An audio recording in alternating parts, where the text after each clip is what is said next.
Our next topic is something called the difference quotient. It's a formula similar to something like the quadratic formula, and we use it a lot in calculus. So this is, being a pre-calculus course, a little bit of a preview of what you might do in calculus. So all we're going to do in this lesson is over and over practice that difference quotient formula. Starting off, the formula is f of x plus h minus f of x all over h. With our function notation, we're going to replace the x with x plus h,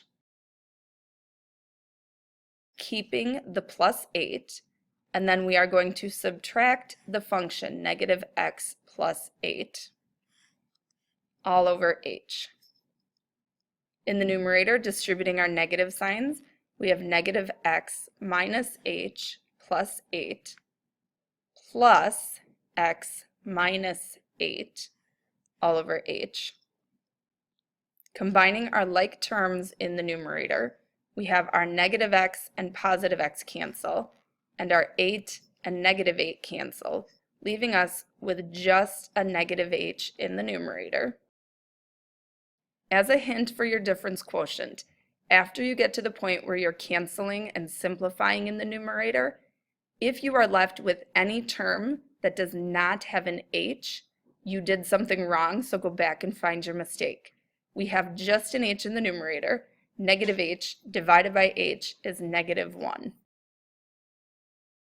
Practicing that again, our difference quotient formula is f of x plus h minus f of x all over h.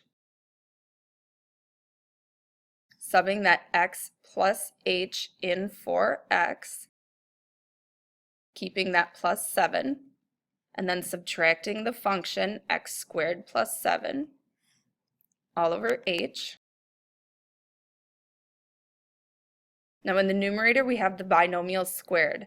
Remember, when you square something, it means multiply it by itself, and we'll need to FOIL that. Plus 7, I can distribute that negative sign all over h.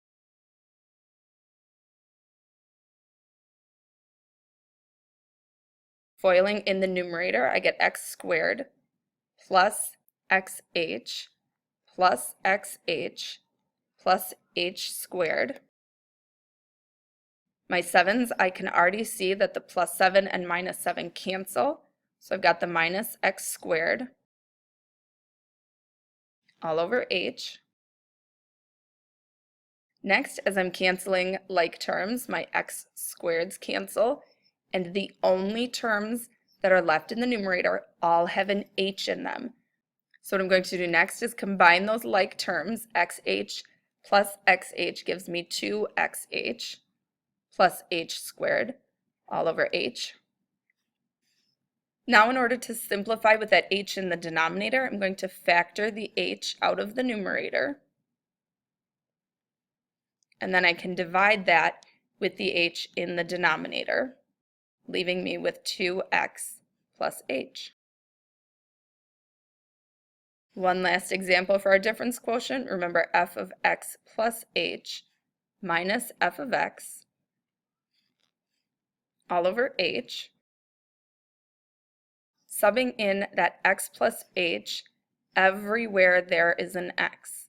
So both that x squared term as well as that x that's being multiplied by the 4. Plus 1 to finish the function, and then we're going to subtract the entire function.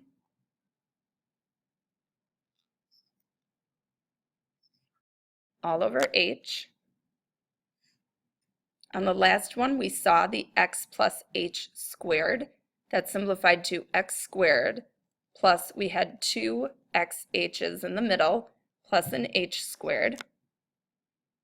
Then I'll distribute my negative 4, keep my plus 1, and distribute the negative sign through the second function. All over h. Now we'll start canceling. Remember, anything without an h should cancel. If you have any terms left, that do not have an h, go back and find your mistake. You probably lost a negative sign somewhere. We have x squared minus x squared, negative 4x plus 4x, positive 1 minus 1. The only terms left in the numerator all have an h in them. I'm going to factor that h out, leaving me with 2x plus h minus 4 all over h, and then I can cancel that with the denominator, leaving me with 2x plus h minus 4. And your U-try question. Be careful with those negative signs.